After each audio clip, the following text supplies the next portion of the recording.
¿Qué tal a todas las personas que están viendo o escuchando este sexto episodio del podcast La Balanza? Un podcast en donde tratamos temas de actualidad y de interés con el propósito de llegar a una conclusión o a un punto de equilibrio que nos pueda servir en la toma de decisiones de nuestro día a día. Miriam Alejandra Lázaro Chan, ¿qué tal? ¿Cómo estás? Bienvenida a este sexto episodio de La Balanza. Hola Alex, un gustazo, un honor que me hayas invitado. Emocionada, intrigada y lista para ser entrevistada. Muy bien, me parece perfecto. No, el honor es mío, Miriam. Muchas gracias por aceptar la invitación y vamos a comenzar. Muy bien. La primera parte de cada uno de los episodios de este podcast es que nuestros invitados o invitadas deben autopresentarse. Así que, Miriam, dinos quién es Miriam Alejandra Lázaro Chan. Y Miriam Alejandra Lázaro Chan es una mujer, una madre soltera, hija de unos docentes que cada uno en su rama son todos un pilar para mí. Estos dos los hago como referencia porque tanto el ser madre soltera como el ser hija de docentes fue lo que hace que Miriam sea docente hoy en día, que haya estudiado la normal superior en la Juana Díaz Baje y después tomado una licenciatura en pedagogía. Entonces, esa es Miriam Alejandra Lázaro Chan, una docente, hija, madre. Excelente, Miriam. Durante varios años, si más no recuerdo, alrededor de unos 20 años, te conozco y sé que te has dedicado precisamente a dar clase en nivel secundaria. Y en este nivel creo yo que es un tanto complicado porque tratas con jóvenes de entre 12 y 15 años.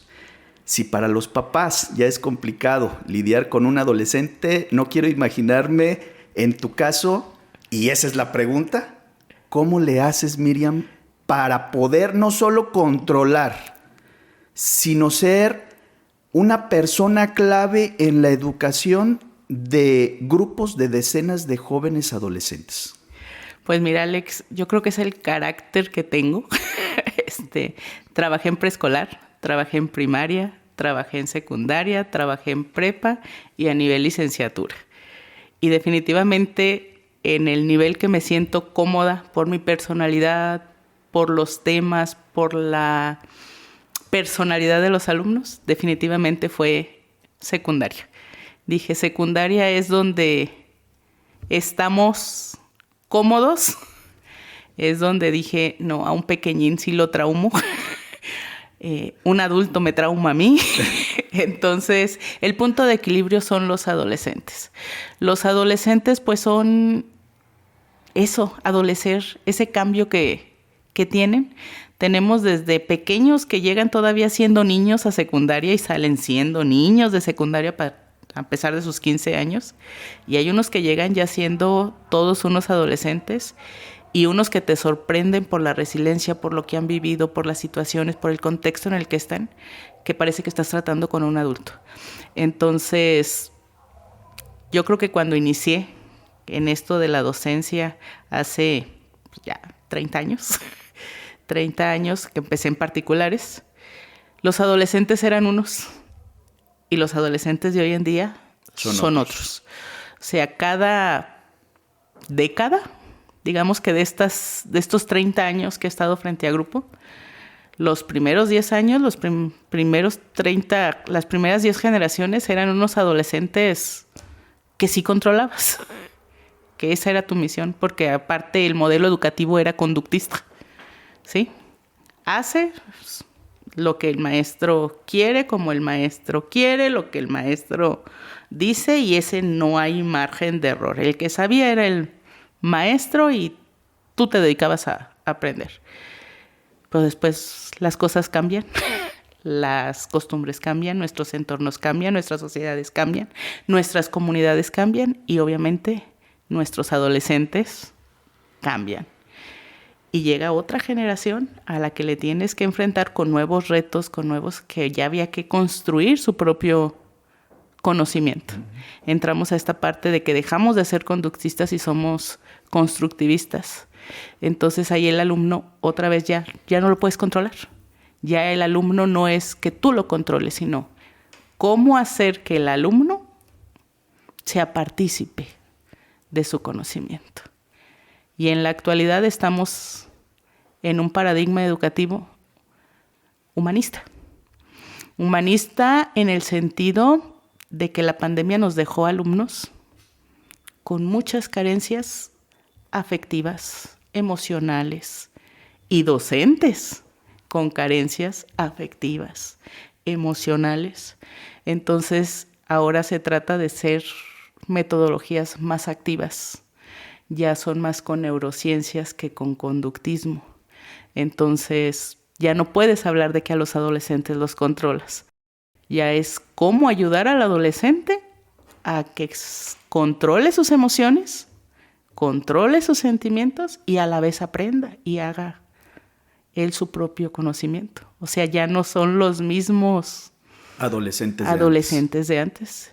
Y yo quiero pensar que los maestros tampoco somos los mismos maestros de antes. Yo creo que si entrevistas a un alumno mío de esas generaciones, te va a decir, la maestra Miriam era así, así, así, así. Y si te saltas 10 años y te va a decir, no, la maestra Miriam era así, así, así.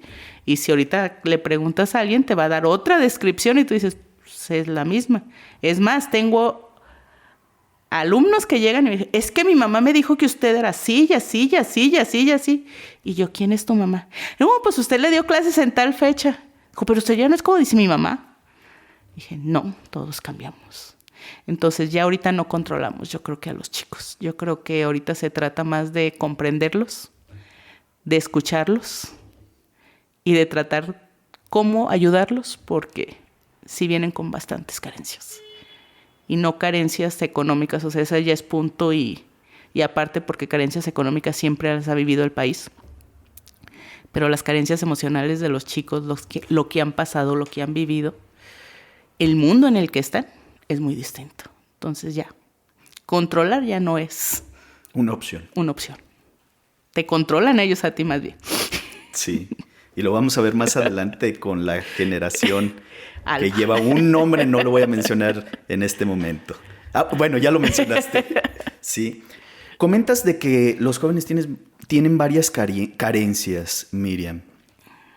Y yo lo he notado también a lo largo de 20 años que fui docente. Y considero desde mi muy particular punto de vista que el nivel o la calidad en el nivel académico que había hace 20 años ha disminuido considerablemente a la actualidad. He podido identificar problemas como pésima ortografía para empezar. Falta del hábito de lectura que por consiguiente nos trae la pésima ortografía.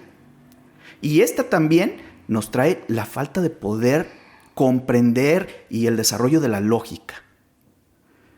Pero aunado a esto, y yo creo que el problema más general es la falta de interés de los jóvenes por aprender. Y no solo de los jóvenes, de los papás, porque los jóvenes también aprendan.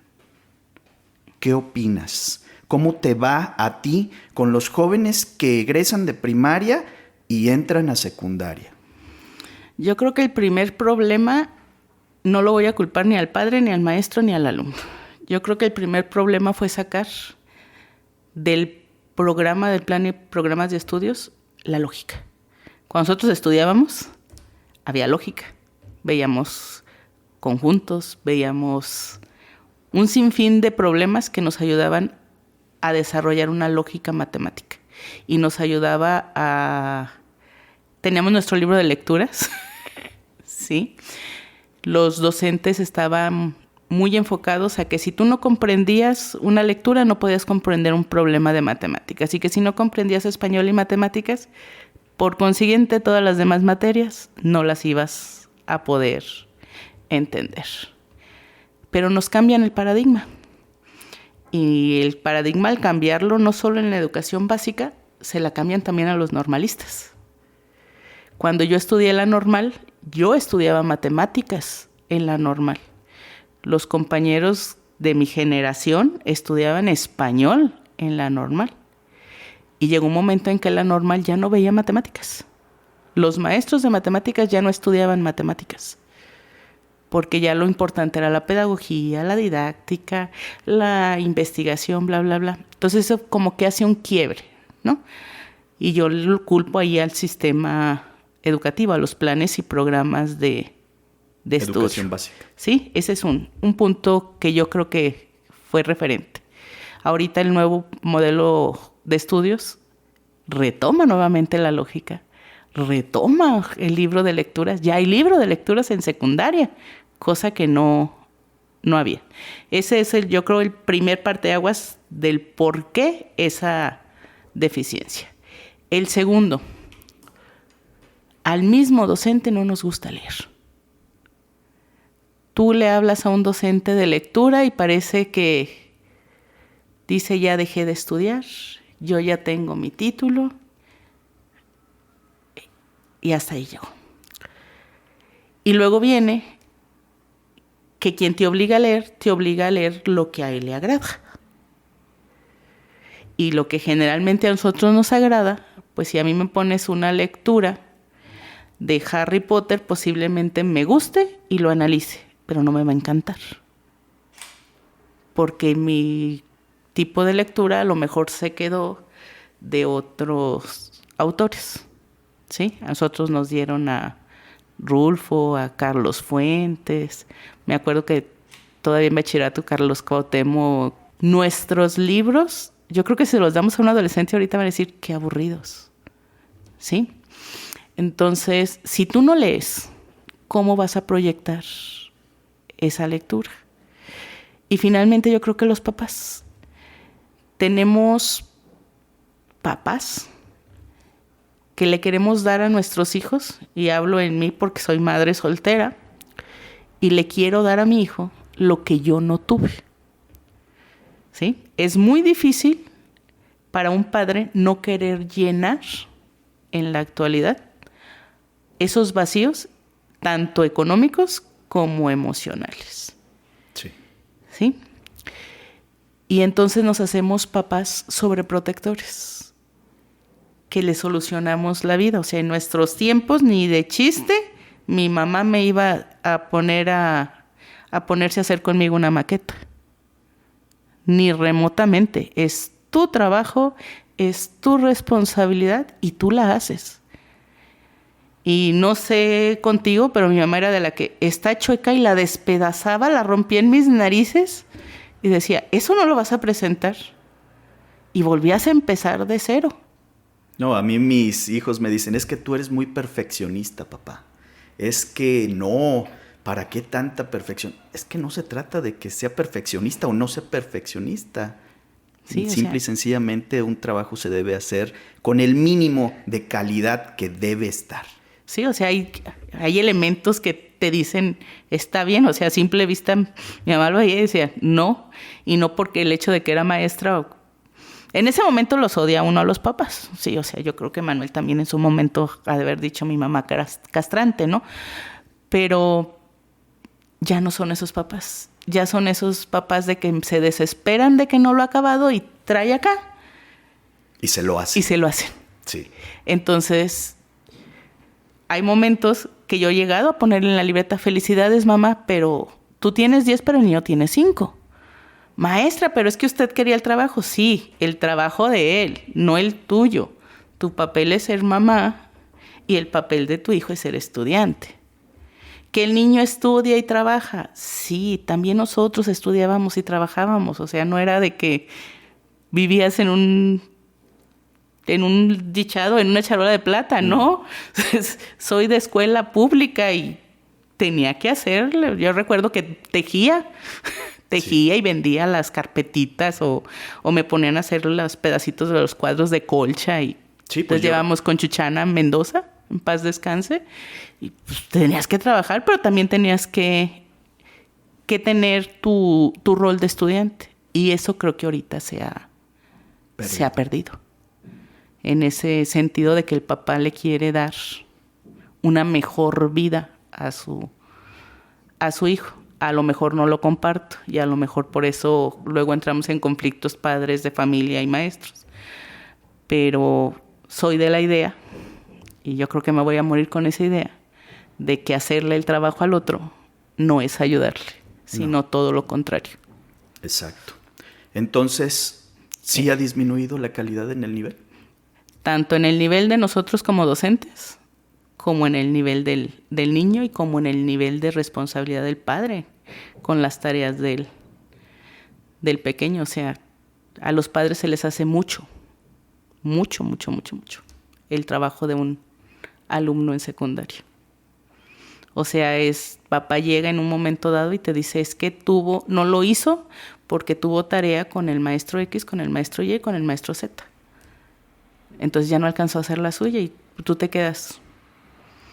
Hace todavía 5 años, yo a un alumno, matemáticas es sí o sí dogmática, porque 2 por 2 son 4 y no hay forma de que te salgas de ellos, es una ciencia exacta.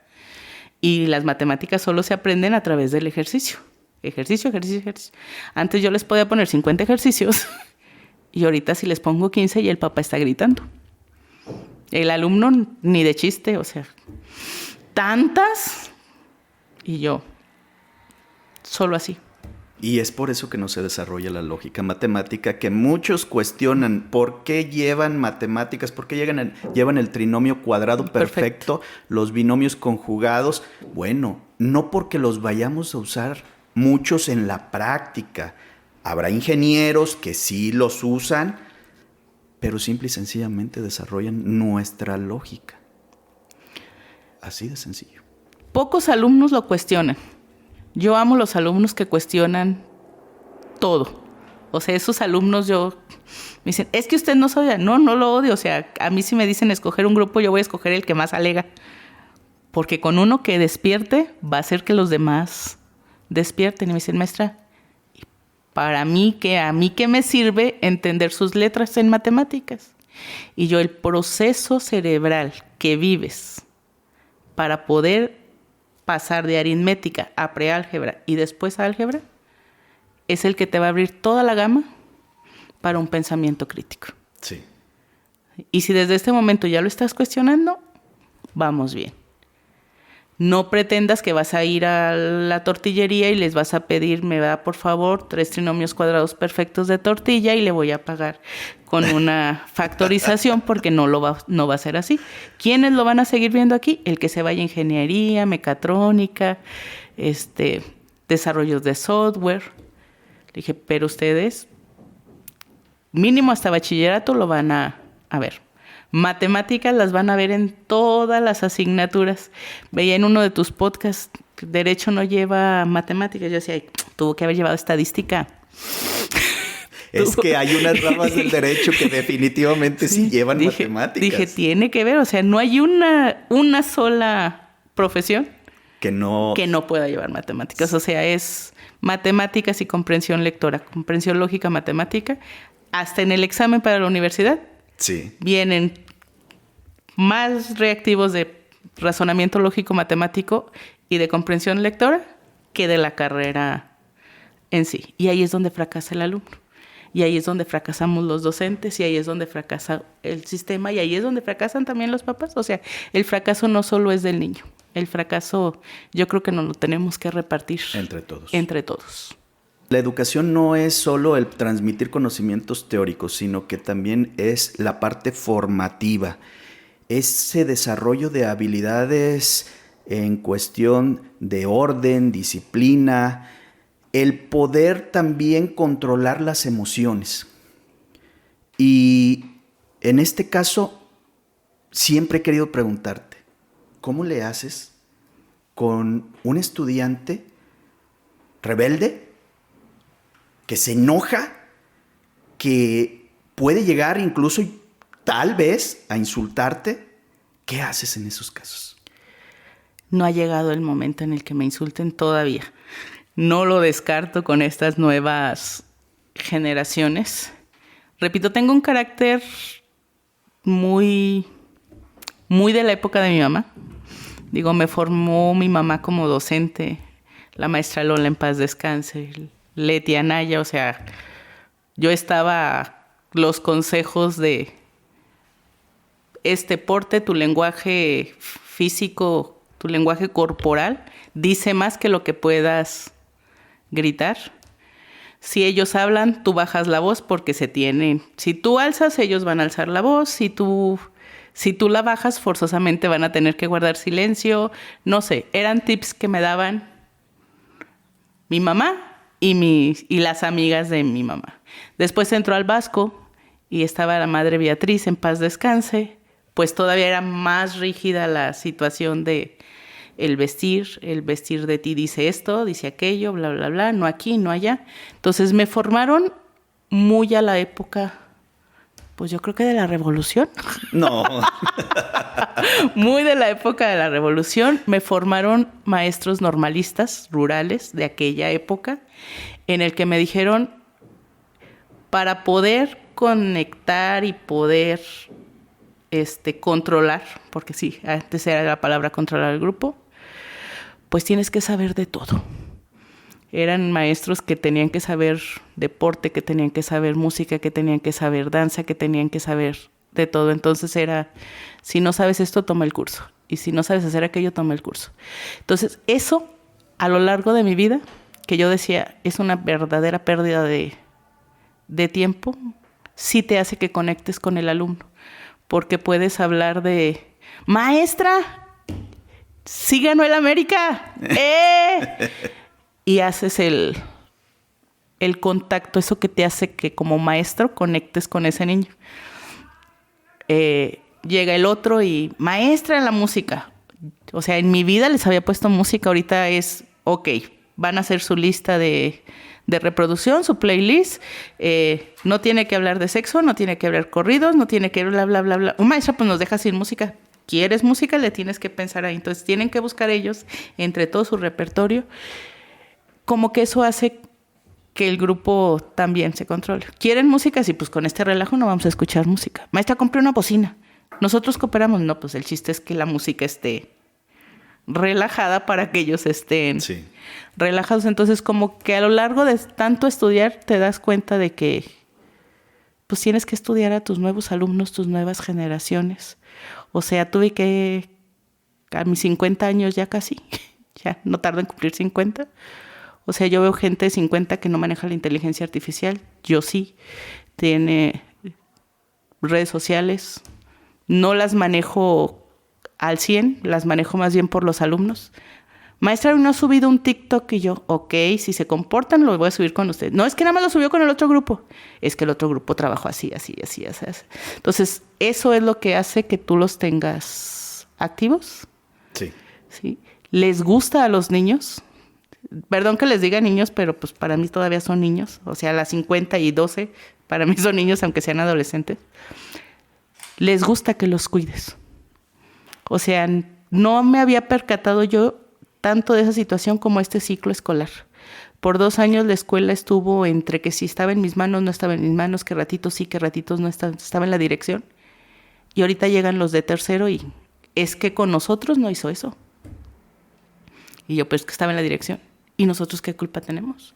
Nos debe esa práctica, nos debe ese ejercicio, nos debe aquello. O sea, les debo un montón de cosas, pero son las que hacen que como maestro te involucres. O sea, yo veo que varios compañeros de mi escuela, pues tampoco tienen ese problema. O sea, trabajan porque los maestros están preparados, porque los maestros son activos. Y hay maestros que yo veo que sufren. ¿Por qué? Porque nada más están, yo digo, no, que nada más están encausados en su pura rama. O sea, como que no abres el abanico. Y lo veo más difícil en los que somos ya grandes de edad. O sea, este ciclo escolar también me ha tocado la fortuna de compartir con varias secundarias en el estado, en esto del nuevo modelo educativo y las metodologías activas. Y les cuesta romper esquemas. Se nos olvida que nosotros nacimos no en el siglo pasado, en el milenio pasado.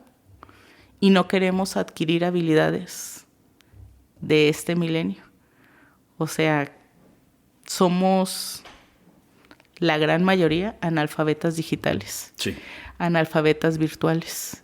Y en esta época con nuestros alumnos no te puedes dar ese lujo. O te va a pasar eso. O te van a insultar. Mientras no haya una comunicación contigo y el alumno, se te va a ir descontrolar el grupo. Se va a salir de control. Sí, porque si puedes ahorita... Pues antes yo llegaba y todo era silencio, todos sentados, todos callados. Y ahorita ya escuchas vocecitas, el jijiji, el jajaja. Y a veces me digo yo, relájate, Miriam, contrólate. Es la nueva generación, respira profundo. A ver, pequeños, vamos a hacer esto. Para volverlos a enfocar, porque se me van. Con mi déficit de atención y el déficit de atención de ellos, no haríamos fiesta en el salón. Y sí, llegan de la primaria diciéndote, a 3 nos gustan matemáticas, a 17 no. Y salen diciendo, a 17 nos gustan matemáticas y a 3 no. Entonces creo que sí hay ese problema con algunos docentes. Creo que no todos los adolescentes sufren con ese de insultos de eso. También saben con quién. Sí. Dicen mis compañeros, luego me dicen, es que a ti te tienen miedo. Y les digo, bueno, si me tuvieran tanto miedo, porque luego me la creo. Dijo, no, pues sí, tengo que bajarle. Pero después llegan, maestra, venimos a platicar con usted. Maestra, un dulce. Maestra, le traje esto. Maestra, me fui y dije, no. Ellos dicen miedo, pero yo lo leo como respeto. Porque si no, no tendrían tantos detalles. Y en serio que yo digo, en primaria, preescolar, el que compra el regalo es el papá. En secundaria, si lo compra el papá, el niño no te lo da. Tú se lo compraste, tú dáselo. Y no, y el niño llega, no con el jabón, con el perfume, con la alhaja, con lo que él puede. Un chocolate, un dulce, algo que no... Un detalle. Un detalle. Entonces dices, no es miedo. Es respeto. Es respeto. Aunque ellos digan, es que le tengo miedo. Sí, lo escucho y digo, sí me tiene miedo. Pero después llega con los detalles y digo, no. O sea, no lo creo de esa manera. En este mismo ciclo escolar llegó un momento en el que tenía tanta presión que solté el llanto en la escuela. O sea, en mi vida había llorado yo en la escuela. Entré en crisis, en pánico. La ansiedad era tanto el estrés, las horas, esto, aquello, lo otro. Esta fue mi posición. Y llegan 3 niños. Maestra, pues ya te secas las lágrimas y levantas la cara y dices, ¿qué pasó? Hoy la que ocupa el abrazo es usted. ¿Se lo podemos dar? No, pues más lloré. Pero ellos fueron, llegaron, me apachó. Y son los que dicen que es que le tengo miedo a la maestra. Entonces, creo que eso también es parte de que no te insulten. Esa es parte de que controles la disciplina como orden. Porque la disciplina va más allá de que estés callado, bien sentado, con el uniforme y demás. Y yo creo que de estos momentos son esos que dice uno, vale la pena. Claro. Estos son los momentos de satisfacción que uno encuentra después con sus alumnos o exalumnos. No, los exalumnos todavía te dan más satisfacciones porque puedes encontrarte a uno que te dice, te odié toda la secundaria y que te lo encuentras en X lugar, porque no solo es aquí en Cotija. En algún momento me encontré a alguien que es médico y me dice, si no me hubiera enseñado usted la disciplina, si usted no me hubiera obligado a bordar el regalo para mi mamá, a mí no se me hubieran hecho tan fácil las puntadas. Dijo, yo veía que sufrían todos al hacer las puntadas para las cirugías. Les dejaron no sé cuántas pulseritas o algo de estar haciendo, dijo, y me acordé, dije, a mí me obligaba la maestra Miriam y yo lo odiaba cada piquete que me daba en los dedos. Dijo, si no fuera por usted, yo no fuera médico. Y me odiaba en secundaria, entonces es parte de tu formación. Yo creo que en algunas veces dijo, es que no la quiero. Es que no me pagan para que me quieras, corazón. Me pagan para que aprendas. Exacto. Miriam, yo creo que ¿Sí te ha pasado que por X motivo, ya sea porque le llamaste la atención a un joven o porque obtuvo una calificación baja? Y digo obtuvo porque luego dicen, es que el maestro me puso una calificación baja. No, mijo o mija, tú obtuviste esa calificación. Pero bueno, hace 20 años los papás inmediatamente se preocupaban para ver por qué había obtenido esa nota baja. Muy probablemente te ha pasado de que ahora no van a preguntar por qué, sino a encontrar el culpable, que en la mayoría de los casos hemos sido los docentes, para ellos, en la concepción que tienen los actuales padres de familia. ¿Te ha pasado? ¿Qué opinas Más de una vez. Llegan enojadísimos. Llegan que tú dices, Dios bendito, ¿qué va a pasar? Generalmente los dejo que se desahoguen, hacer de tripas corazón porque a final de cuentas pues tú eres el profesionista. Y ya que hablo, decirle, ok, señora, para la calificación de su hijo, estos son los aspectos, ¿sí? Sus trabajos, es más, les digo a los niños, la disciplina ni siquiera te la debería evaluar, pero tómalo como el punto regalado, ¿ok? Sí. Y sacas tus evidencias, o sea, sacas donde llevas todo tu control. Y aún así, hay papás que no te creen. No, es que yo sí lo vi hacer tareas, yo sí lo vi, es que usted no le revisó. Ok, ahí ya plan B. De algún alumno de 9 o 10 que esté a la mano, permíteme tus cuadernos, permíteme tu examen, permíteme esto y haga el comparativo, señora. O señor, porque a veces va el señor.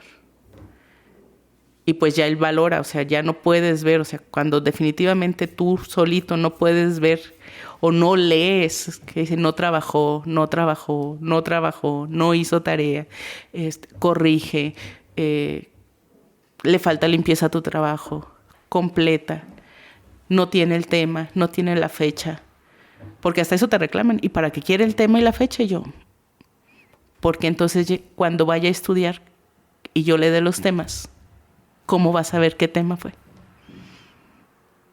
¿Y la fecha? Porque necesita la fecha, es parte del orden, es parte de la planificación, es parte de la ejecución, en donde usted le puede decir el tema que vimos en la primera semana de septiembre. O sea, no es el día específico, pero deben de ser, o sea, son parte de esta formación. Entonces hay cosas que el padre no entiende, lo entiende como un capricho del maestro. La mayoría de los casos, el padre se va satisfecho y ahorita llegando a casa hablamos tú y yo. Hay unos que son más agresivos que ahí mismo y yo, señor, estamos en la escuela, platíquenlo en casa.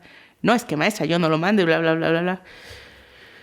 Hay mucha violencia en casa que yo creo que nosotros o no la vivíamos o no la sabíamos. Sí, porque no creo que la violencia exista solo ahora. Pero ahorita ya no hay, o sea, ya el niño ha normalizado la violencia y la quiere normalizar en la escuela y los papás son agresivos. Y si el papá es agresivo, desde ahí sabes por qué el niño es agresivo. Y las deficiencias, repito, a veces son más emocionales. Antes nosotros íbamos a la escuela con gusto, regresábamos a casa con gusto porque nuestra casa era nuestro lugar seguro. Y ahorita la escuela para muchos es su lugar seguro. Y cuando ya la casa no es el lugar seguro y la escuela no es el lugar seguro, ahí es el problema. Ahí está el verdadero problema. Entonces sí tienes que ver muy bien quién es el papá. Y en eso de que se desahoga, tú vas pensando y analizando su lenguaje corporal, qué puede llegar a pasar. Y más ahora, con que no solo somos perseguidos por el papá, o sea, también está derechos humanos, está esta ley, esta otra ley, o sea, estamos muy atados de manos para poderle dar al niño lo que le pueda ayudar a formarse. Es difícil, pero hoy acabo de aprender algo nuevo y no cabe duda de que aprender pedagogía, en el caso tuyo, el estudiar bastante de cómo se debe realmente tratar situaciones como esta y educar a los jóvenes, quienes hemos hecho la docencia de alguna forma empírica, porque así lo hemos hecho quienes no hemos estudiado para ser profesores, para ser maestros, hoy acabo de aprender algo nuevo. ¿Sí? Miriam, actualmente estás dando clase a una generación que nació del 2010 en adelante. Y esta generación es conocida como la generación alfa.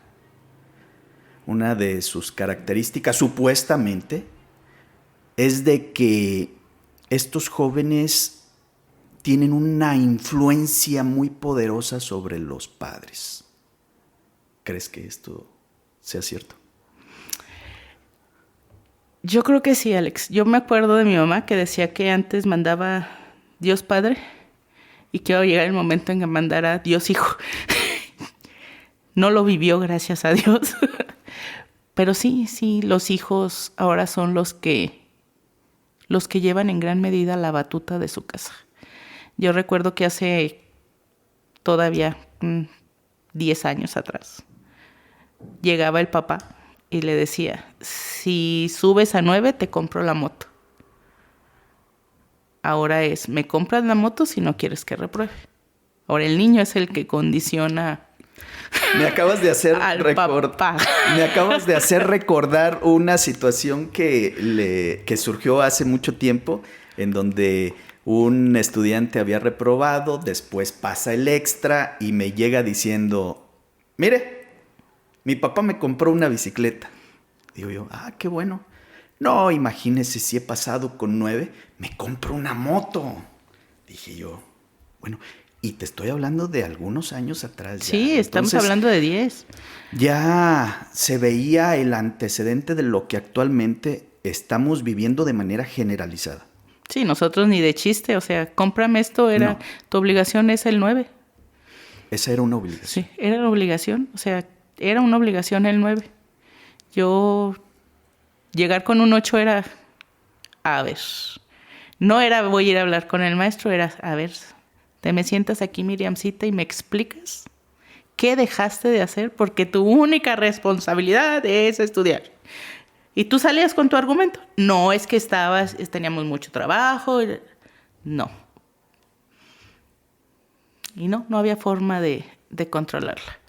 Todavía con mi hijo, que ya va a cumplir 30 años en estos días, era la misma situación. O sea, yo le decía, hijo mío, en una escuela en la que estás, con tus habilidades y tus capacidades, el mínimo es 9. Abajo del 9 tienes un castigo. Porque no hay de otra. Cuando se fue a estudiar a Morelia y se sacó su primer 2, un 2, no me quería decir ni de chiste. Ya sus padrinos, que eran sus tutores, vivía en Morelia con sus padrinos, me dice su padrino Javi, pues es que sacó un 2 en química. Le dije, pues para el nivel que llevaba de química, un 2 es mucho. Es mucho. A Emanuel le costó. Fue en ese momento en el que él aceptó, que dijo, si me exigía el 9 y aquí me saqué un 2. ¿Qué nivel? ¿Qué nivel llevaba? O sea, porque él decía, yo no sufro en matemáticas. O sea, en matemáticas él permanecía. Su único talón de Aquiles era química. O sea, en todo lo demás, el nivel académico de cotija con Morelia en ese momento no era tanto en algunas asignaturas. Entonces yo le dije en ese momento, a ver, Manuel, una cosa es lo que yo te exigía en cotija, sí, por el medio, y otra cosa es lo que yo te vaya a exigir en Morelia. Le dije, obviamente, hijo de matemático, que yo te di matemáticas, pero en química sí yo sabía que en química no iba a dar por más que llevar el 10 en química. Entonces, cuando tú hablas de esta, estamos hablando de que si Manuel tiene 30, estamos hablando de hace 15 años. ¿Te lo imaginas ahorita? Ahorita saca el 0. Bueno, a lo mejor más, porque el nivel académico ha bajado mucho. Y después de pandemia, todavía más. Y es precisamente por esta generación. La generación alfa nos ganó. Y la pandemia aceleró ese proceso digital, ese proceso virtual.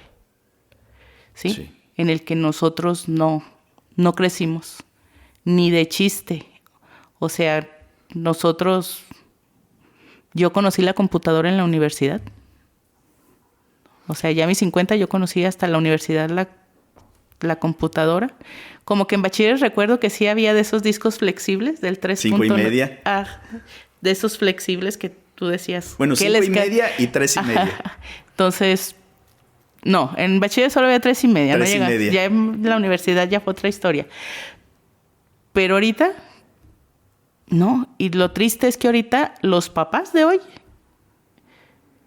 no siendo nativos digitales, entretienen al niño. A nosotros nos entretenían con Televisa, pero ahora los entretienen con el teléfono. Creo que no hay mucha diferencia en que nos hayan entretenido con Televisa y ahora nos entretengan con Yo creo cualquier... que sí. ¿Sí? Porque Televisa, pese a todo, tenía candados. Sí. Programaciones, horarios. Y ahorita darle el teléfono al niño es sin ningún candado. El niño va a encontrar lo que quiera encontrar. No quiere decir que lo que va a encontrar sea correcto. Es correcto. No quiere decir que lo que va a encontrar lo vaya a ayudar a crecer. Y Televisa, pues había un horario para familiar y un horario para los besos. Ya cuando Televisa empezó a sacar las escenas más subidas de tono, los papás así como que ponían el grito, pero ahorita el niño, a la edad que quieras, puede verlo. Puedo ver lo que quiera. Sí. Entonces siento que nosotros estuvimos protegidos todavía por esto y los papás creo que urge una escuela para padres que ayude a nivelar esta brecha digital y virtual que existe. Porque lo que el niño ya es capaz de tener sus chats restringidos y dame el teléfono.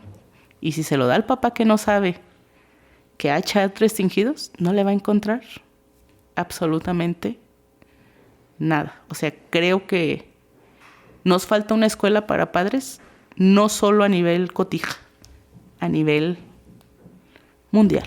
Sí, definitivamente la generación alfa, otra de sus características es que son nativos digitales. Ellos nacieron ya con la digitalización.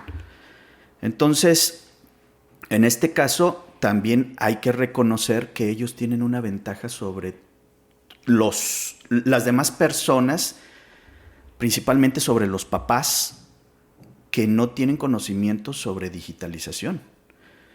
Y en este caso, aquí es la otra pregunta, Miriam. ¿Qué está haciendo el sistema educativo? ¿Qué están haciendo las escuelas para que esta habilidad que tienen los jóvenes de la generación alfa puedan maximizar, puedan aprovechar esta habilidad nativa que tienen? Porque la deben aprovechar al máximo. Y bueno, tenemos, ya mencionaste hace un momento, inteligencia artificial, actualmente ya se usa ChatGPT, habrá quienes han volado alguna vez un dron que ya es considerado como un robot, y muchos padres de familia podrán decir, es que no, la inteligencia artificial todavía le falta mucho o a la robótica le falta mucho. No, no es así. Y vuelvo a la pregunta, ¿qué están haciendo en las escuelas para, en este caso? Tristemente, nada. Y no solo en Cotija. O sea, yo lo veo, repito, en este año tuve la oportunidad de, en varias escuelas, en varias zonas, en varias regiones de aquí, salir y compartir con compañeros de otras secundarias. de primarias, públicas, privadas, preescolar, de los 3 niveles básicos, y estamos perdidos. Estamos perdidos en este aspecto. En alguna escuela escuché, en una de todas las que visité, que llevan robótica. Y yo dije, wow, ya pusieron el primer escalón, ¿no? En esta región de Los Reyes, hay un compañero, una escuela de Los Reyes que también lleva robótica, pero es muy poco. O sea, es muy poco. Te lo pongo fácil. En mi escuela está prohibido el uso del celular.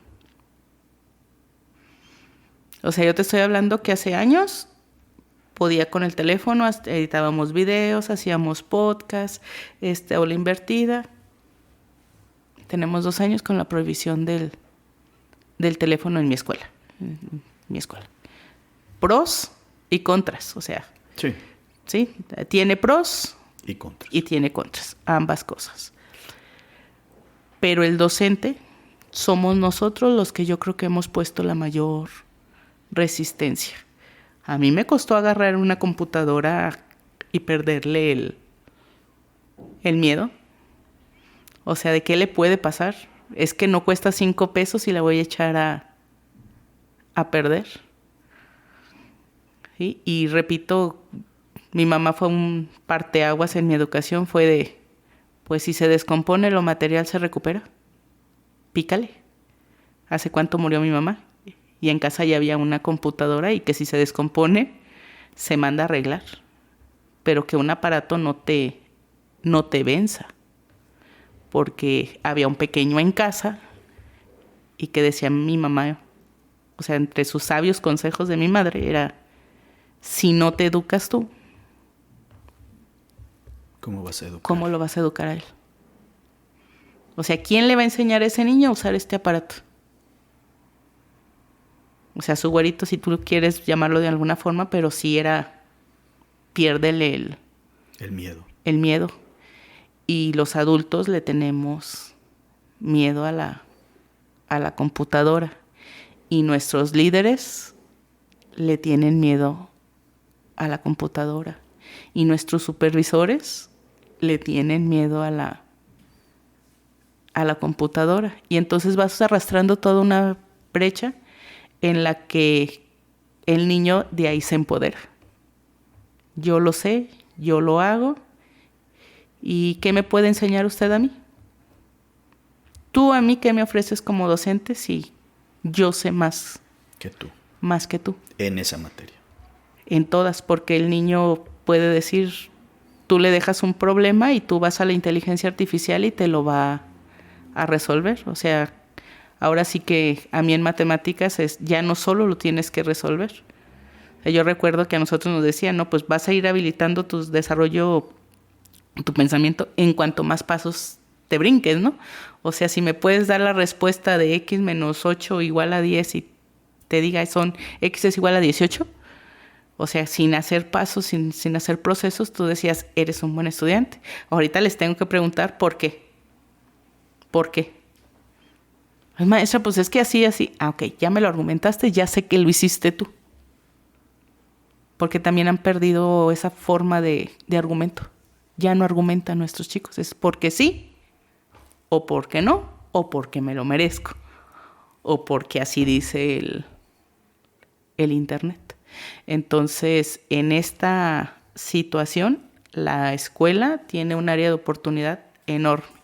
Pero la primera, yo creo que es alfabetizar al docente en lo virtual y en la inteligencia artificial.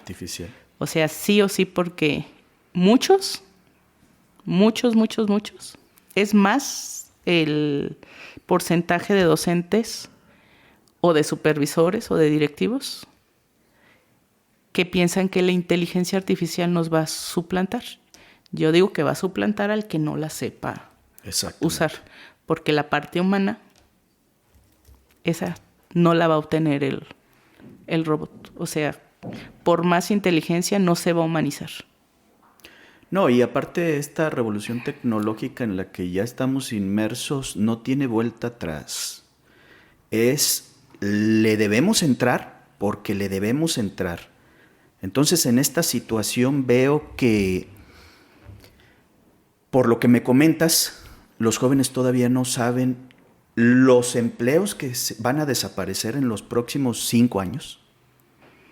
Que citando a Andrés Oppenheimer, considerado un futurólogo, periodista también, en uno de sus libros que se llama Sálvese quien pueda, el futuro del trabajo en la era de la automatización, un libro que comenzó a investigar desde el 2013, que si más no recuerdo lo publicó como en el 2017-2018, ya nos decía cuáles trabajos van a desaparecer, que aproximadamente son el 50% de los que existían en el 2017.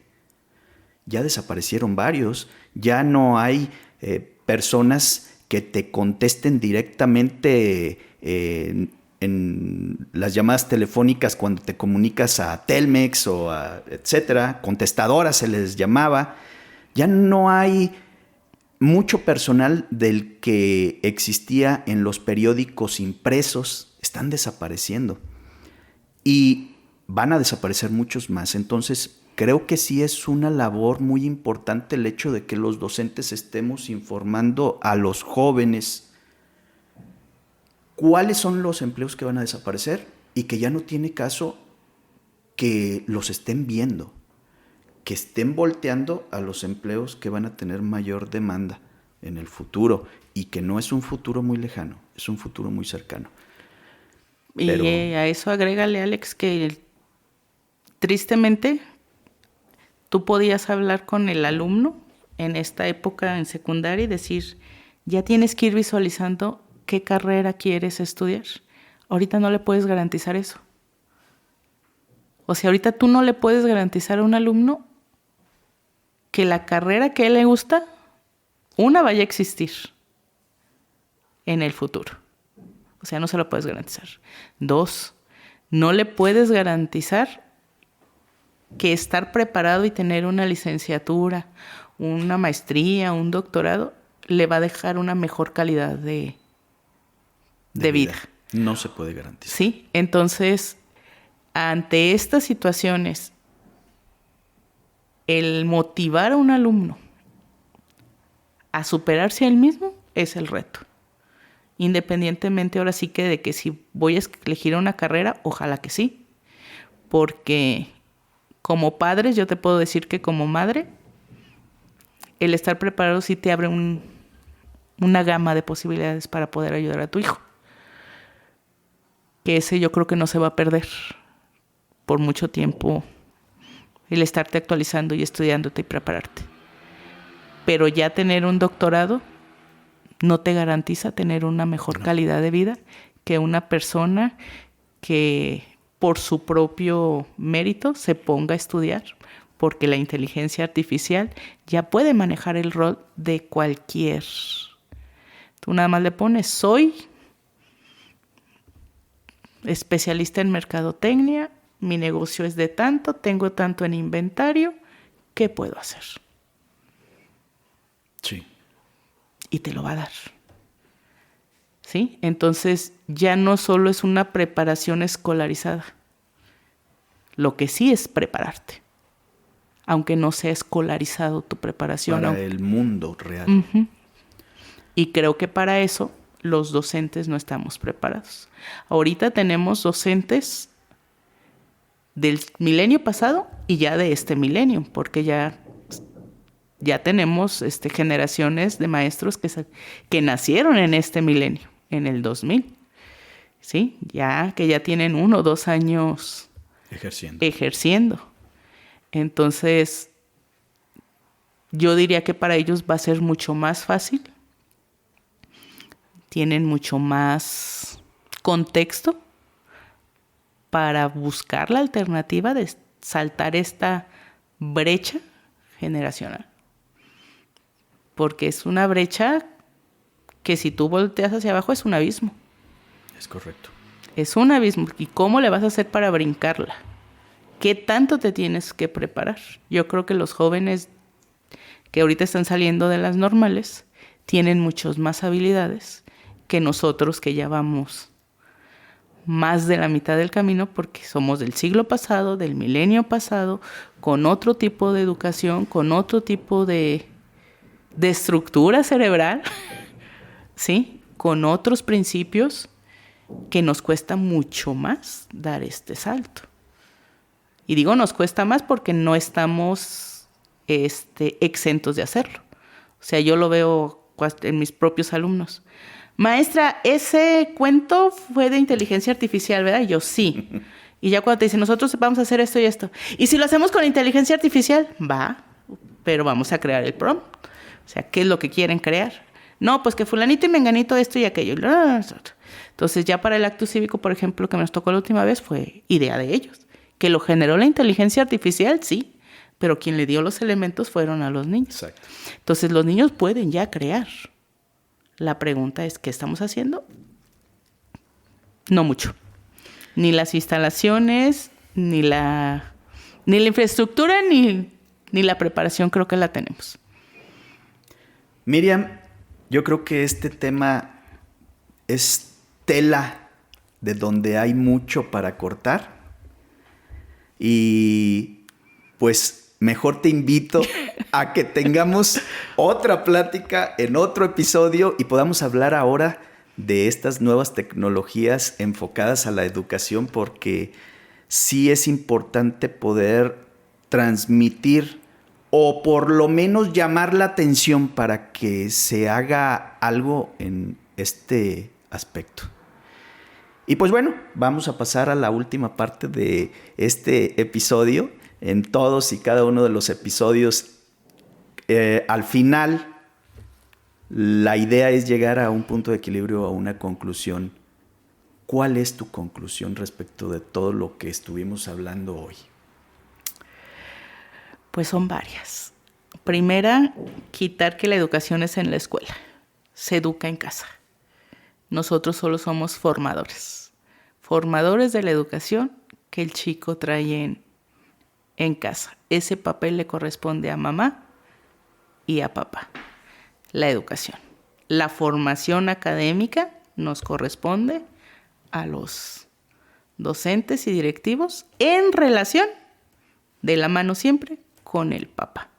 Los tres tenemos que aportar la misma situación. El alumno, el padre de familia y el maestro. Cuando uno de los tres entes falla, fallamos y falla el sistema. 2, los docentes tenemos que amar nuestra vocación. Soy de la creencia, y a lo mejor es porque soy del siglo pasado, no es una profesión. Porque si fuera una profesión, tú podrías ganar lo que quisieras, como siendo un buen profesionista. Entonces aquí es por vocación. Si estás en la educación, si eres docente, no importa de preescolar, de primaria, secundaria, de cualquier nivel, incluso de posgrado, amar lo que haces te abre el panorama. Y nunca dejar de estudiar, nunca dejar de aprender. Porque siempre va a haber algo que tengas, algo nuevo que puedas aportar para mejorar el aprendizaje de tus chicos. Muy bien, excelente. ¿Por qué no nos compartes tus redes sociales para que la audiencia pueda estar viendo tu contenido en caso de que sea público y poder, pues, seguirte, darle like, etcétera? Solo manejo público el Facebook, Ale Lázaro, tal cual, Ale Lázaro, y el TikTok, que es más una situación que nació por la parte profesional de que hay que subir lo que se hace.